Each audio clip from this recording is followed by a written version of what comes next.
হজরত উমাইর রাদিয়াল্লাহু তাআলা আনহু বদরের যুদ্ধে কাফেরদের পক্ষে অবস্থান নিয়ে মুসলিমদের বিরুদ্ধে যুদ্ধ করেছেন। তিনি বদরের যুদ্ধে পরাজিত হয়ে যুদ্ধের ময়দান থেকে পালিয়ে নিরাপদে মক্কায় ফিরে আসেন।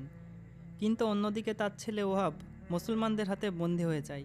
আর তাই উমাইর রাদিয়াল্লাহু তাআলা আনহু ভয় করেছিলেন যে তার অপরাধের কারণে মুসলমানরা তার ছেলেকে ধরবে এবং তাকে কঠিন শাস্তি দেবে, কেননা তিনি রাসূল সাল্লাল্লাহু আলাইহি ওয়াসাল্লাম ও তার সান্নিধ্য গ্রহণকারী সাহাবীদেরকে অনেক বেশি কষ্ট দিয়েছেন।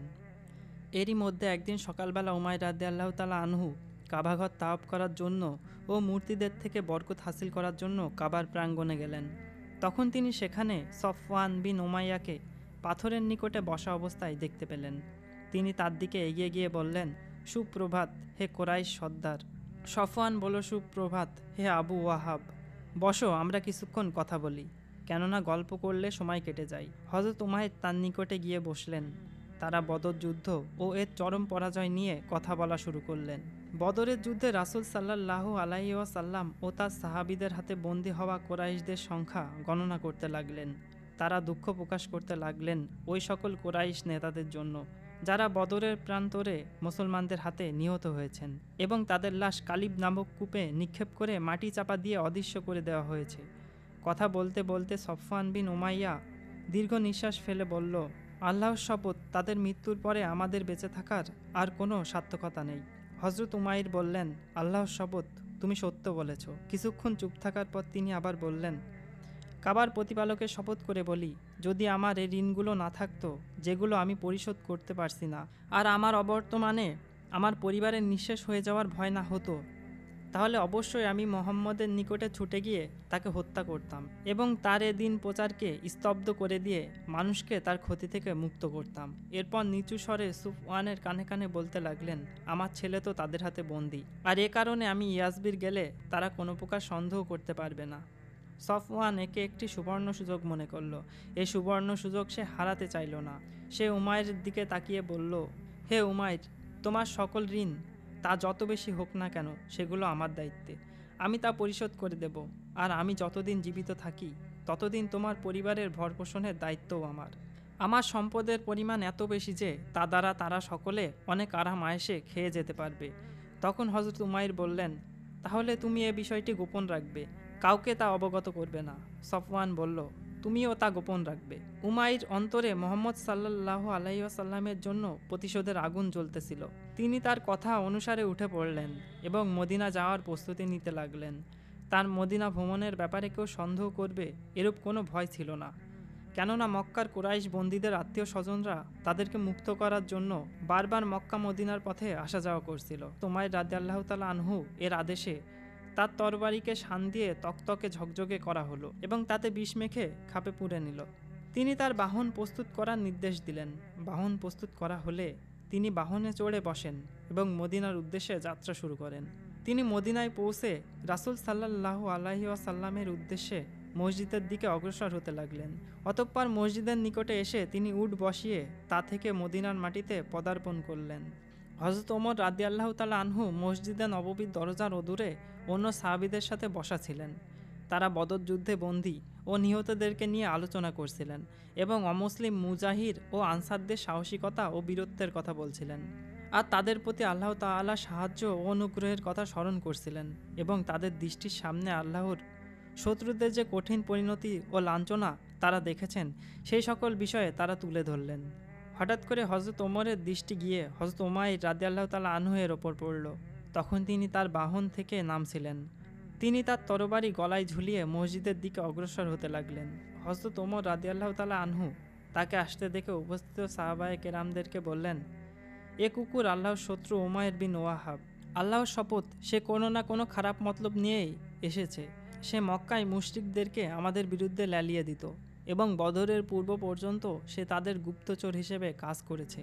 তারপর ওমর রাদিয়াল্লাহু তাআলা আনহু মসজিদে উপস্থিত লোকদেরকে বললেন, তোমরা রাসূল সাল্লাল্লাহু আলাইহি ওয়াসাল্লামের নিকটে যাও এবং তার চতুর্দিকে ঘিরে বসো, আর ষড়যন্ত্রকারী এ খবিশের ব্যাপারে সতর্ক দৃষ্টি রাখো।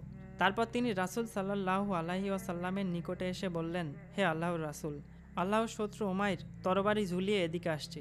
আমার ধারণা সে খারাপ কোনো উদ্দেশ্যে আসছে। রাসূল সাল্লাল্লাহু আলাইহি ওয়াসাল্লাম বললেন, তাকে আসতে দাও। হযরত ওমর রাদিয়াল্লাহু তাআলা আনহু উমাইরের দিকে এগিয়ে গেলেন। তিনি তার জামা শক্ত করে ধরলেন এবং তার গলায় ঝুলানো তরবারি নিয়ে নিলেন। তারপর তাকে রাসূল সাল্লাল্লাহু আলাইহি ওয়াসাল্লামের নিকটে নিয়ে এলেন। যখন রাসূল সাল্লাল্লাহু আলাইহি ওয়াসাল্লাম এই অবস্থা দেখেন, তখন তিনি ওমর রাদিয়াল্লাহু তাআলা আনহুকে বললেন, হে ওমর, তাকে ছেড়ে দাও। রাসূল সাল্লাল্লাহু আলাইহি ওয়াসাল্লাম ওমর রাদিয়াল্লাহু তাআলা আনহুকে পুনরায় বললেন, তুমি পিছনে যাও। হযরত ওমর রাদিয়াল্লাহু তাআলা আনহু পিছনে গেলেন। রাসূল সাল্লাল্লাহু আলাইহি ওয়াসাল্লাম উমাইরকে লক্ষ্য করে বললেন, হে উমাইর, তুমি আরও কাছে আসো। হযরত উমাইর কাছে এসে বললেন, শুভ সকাল। রাসূল সাল্লাল্লাহু আলাইহি ওয়াসাল্লাম বললেন, আল্লাহ তাআলা আমাদেরকে এর থেকে উত্তম শুভেচ্ছা বিনিময় শিক্ষা দিয়ে সম্মানিত করেছেন। তিনি আমাদেরকে সালাম দ্বারা সম্মানিত করেছেন, আর তা হচ্ছে জান্নাতবাসীদের শুভেচ্ছা বিনিময়ের পদ্ধতি। উমাইর বলল, আল্লাহর শপথ, আপনি আমাদের এই শুভেচ্ছা বিনিময়ের পদ্ধতিতে কিছুদিন আগেও ছিলেন, আর সালামের পদ্ধতিতেও আপনি কিছুদিন আগ থেকে শুরু করেছেন।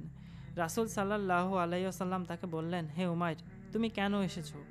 হযরত উমাইর বললেন, আপনার হাতে বন্দী হওয়া লোকদের মুক্তির জন্য আমি আপনার নিকটে এসেছি।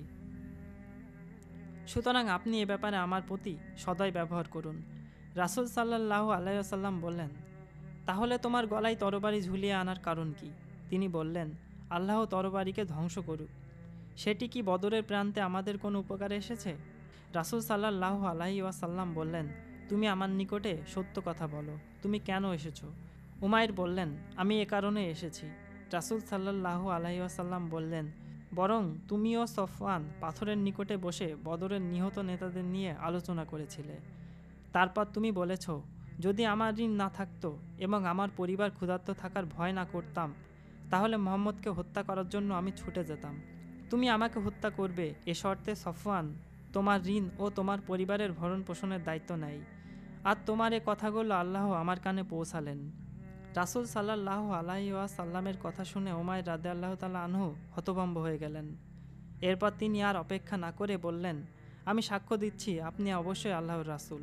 তারপর তিনি বলতে লাগলেন, হে আল্লাহর রাসূল, আপনি আমাদেরকে আসমানি যে সকল সংবাদ শোনাতেন তা আমরা মিথ্যা বলতাম, কিন্তু আমি আর সফওয়ানের মধ্যে যে কথা হয়েছে তা আমি আর সে ব্যতীত আর কেউ জানে না। আর আমার বিশ্বাস এ সংবাদ আল্লাহ ব্যতীত অন্য কেউ আপনাকে জানায়নি। সকল প্রশংসা সে আল্লাহ তাআলার, যিনি আমাকে হেদায়েত দেওয়ার জন্য আপনার কাছে নিয়ে এসেছে। তারপর তিনি সাক্ষ্য দিতে লাগলেন, আমি সাক্ষ্য দিচ্ছি আল্লাহ ব্যতীত আর কোনো মাবুদ নেই এবং মুহাম্মদ আল্লাহর রাসূল। আর এভাবেই তিনি ইসলাম গ্রহণ করেন। তার ইসলাম গ্রহণের পর রাসূল সাল্লাল্লাহু আলাইহি ওয়াসাল্লাম তার সাহাবীদেরকে বললেন, তোমাদের ভাইকে দ্বীন ও কোরআন শিক্ষা দাও এবং তার বন্দীদেরকে মুক্ত করে দাও। উমাইর রাদিয়াল্লাহু তাআলা আনহু ইসলাম গ্রহণ করার কারণে মুসলমানরা খুবই খুশি হলো। এমনকি হযরত ওমর রাদিয়াল্লাহু তাআলা আনহু বলতে লাগলেন, যখন উমাইর রাসূল সাল্লাল্লাহু আলাইহি ওয়াসাল্লামের নিকটে আগমন করেছে, তখন তার থেকে একটি শূকর আমার নিকটে উত্তম ছিল। আর এখন সে ইসলাম গ্রহণ করে আমার নিকটে আমার কতগুলো সন্তান থেকেও অধিক প্রিয় হয়ে গেল। হযরত উমাইর রাদিয়াল্লাহু তাআলা আনহু মদিনায় অবস্থান করে ইসলামের শিক্ষা গ্রহণ করে নিজেকে পবিত্র করতে লাগলেন এবং কোরআনের আলোতে নিজের অন্তরকে আলোকিত করতে লাগলেন। তিনি মক্কা ও মক্কার অধিবাসীদের কথা ভুলে গিয়ে মদিনায় জীবনের সবচেয়ে আনন্দদায়ক ও মূল্যবান সময়গুলো কাটাতে লাগলেন। ওইদিকে সফওয়ান অনেক বড় আশা নিয়ে অপেক্ষা করছিল। সে মক্কাবাসীদেরকে বলতে লাগলো, তোমরা অচিরেই অনেক বড় সুসংবাদ শুনতে পাবে, যা তোমাদের বদরের দুঃখ ভুলিয়ে দেবে।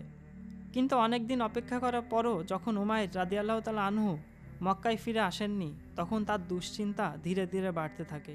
তার মনে উমাইরের প্রতি ক্ষোভ জাগতে থাকে। সে বিভিন্ন দিক থেকে আগত লোকদেরকে বারবার উমাইর সম্পর্কে জিজ্ঞাসা করতে লাগলো, কিন্তু কারোর থেকে কোনো প্রকার সন্তোষজনক উত্তর পেল না। হঠাৎ একদিন এক লোক মদিনা থেকে মক্কা এসে বলল, উমাইর ইসলাম গ্রহণ করেছে। এ সংবাদটি যেন তার মাথায় বজ্রের মতো আঘাত করে। তার কাছে সমগ্র বিশ্ববাসী ইসলাম গ্রহণ করলেও এত কষ্ট লাগতো না উমাইর ইসলাম গ্রহণ করার কারণে যতটুকু কষ্ট লেগেছে।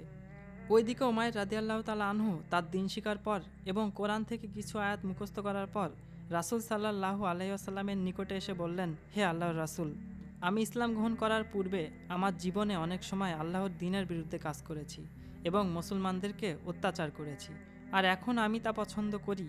আপনি আমাকে মক্কায় যাওয়ার অনুমতি দেবেন। সেখানে গিয়ে আমি তাদেরকে ইসলামের দাওয়াত দেব।